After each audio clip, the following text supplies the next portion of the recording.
Good morning and welcome to today's New York City Council hearing for the Committee on Health. At this time, we ask that you please silence all cell phones and electronic devices to minimize disruptions throughout the hearing.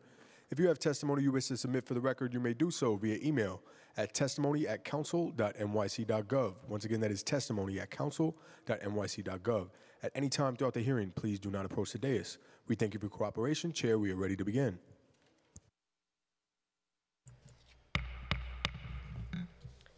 Good morning. I'm Councilmember Lynn Schulman, Chair of the New York City Council's Committee on Health. Thank you for joining us for today's hearing on a preconsidered introduction sponsored by myself, which would require the Department of Health and Mental Hygiene to develop a Healthy NYC population health agenda.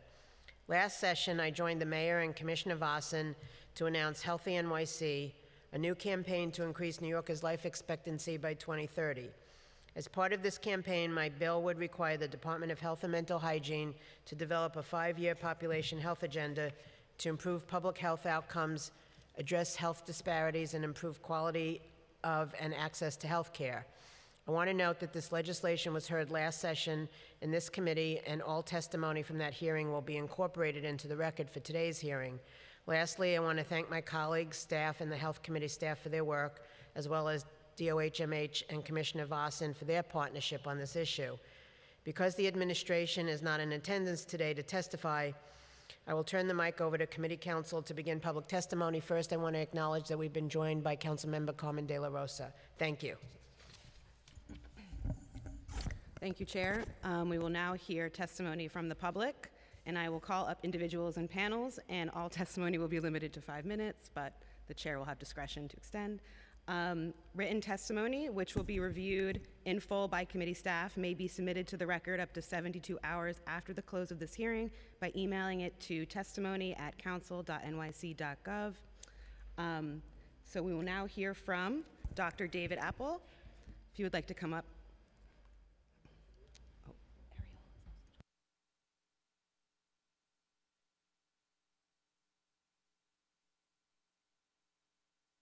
Oh, yeah, you can recognize her. Before you start, sir, I want to acknowledge we've been joined by Councilmember Ariola.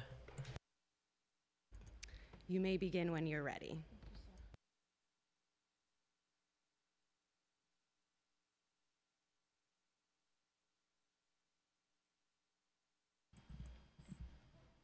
Good morning. I'm here in support of the bill and to advocate for school-based health centers to be included as an essential service for children. A recently immigrated parent brings her 7-year-old daughter to enroll in a school close to the shelter where they reside without health record or proof of vaccinations. They are sent by the main office to the school-based health center where the child receives a physical exam and her first set of vaccinations. She's enrolled and starts school that day. A high school student overdosed and was non-responsive in the hallway until the provider from the school-based health center administered Narcan, revived him, and brought him to the health clinic while EMS was on the way. A 10-year-old has an asthma attack in a Brooklyn school, his parents working 90 minutes away in Brooklyn. An asthma nebulizer treatment is administered at the school-based health center. A prescription for preventive medication is provided. His primary care provider is contacted.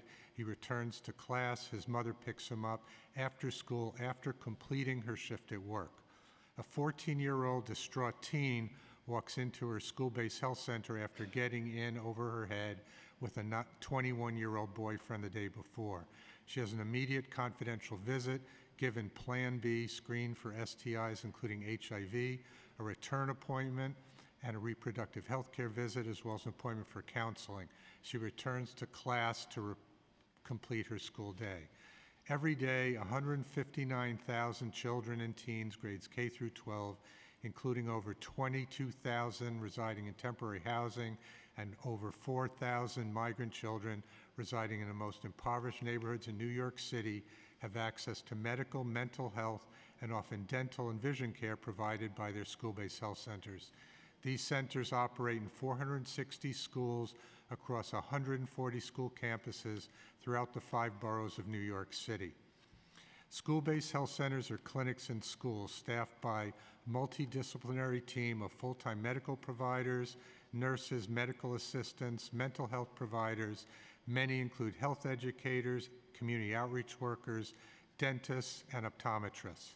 Services include full range of immunizations, treatment for chronic illnesses, most notably asthma and diabetes, immediate treatment for acute illnesses. For teens, access to reproductive health care services and on-site contraceptive methods, preventive dentistry, providing seal and fluoride treatment for thousands of children. Mental health services include crisis intervention, screening, and ongoing individual and group counseling. School-based health centers are routinely called upon to help students with problems such as depression, anxiety, abuse, family violence, substance use, suicide feelings, post-traumatic stress, and gang pressure. Principals of schools with school-based health centers that provide mental health services speak of them as virtual necessities. All services provided in school-based health centers are at no cost to families, regardless of their immigration status or insurance status. School-based health centers are health equity at its best.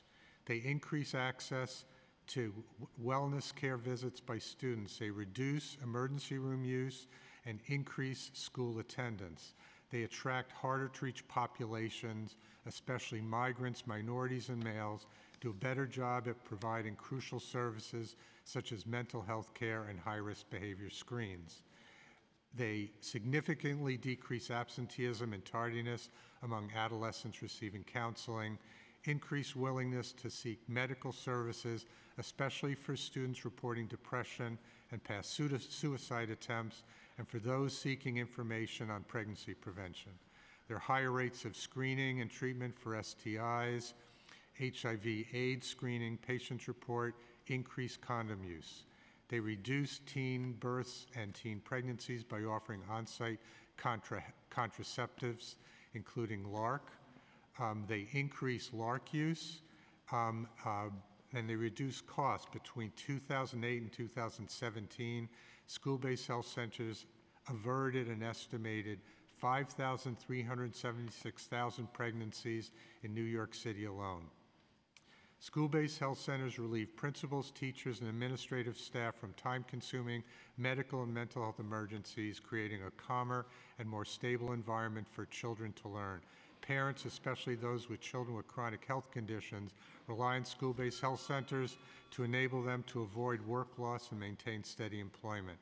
Students love them because they meet children where they are in their schools. Okay? The massive influx of newly migrated families makes school-based health centers more important than ever. There's unprecedented need for mental health services post-COVID. Sir, don't read the whole paragraph, please. Okay. Let me just say this to you. This isn't the forum for this. We're going to have budget hearings in March, but we appreciate your testimony, and we have it submitted too. So Okay. thank you very much. Thank you very, very much.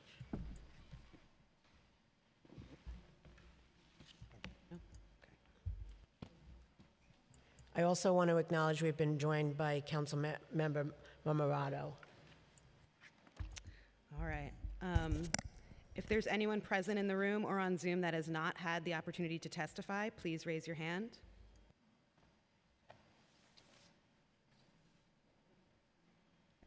Seeing no one else, I would like to note again that written testimony, which will be reviewed in full by committee staff, may be submitted to the record up to 72 hours after the close of this hearing by emailing it to testimony@council.nyc.gov.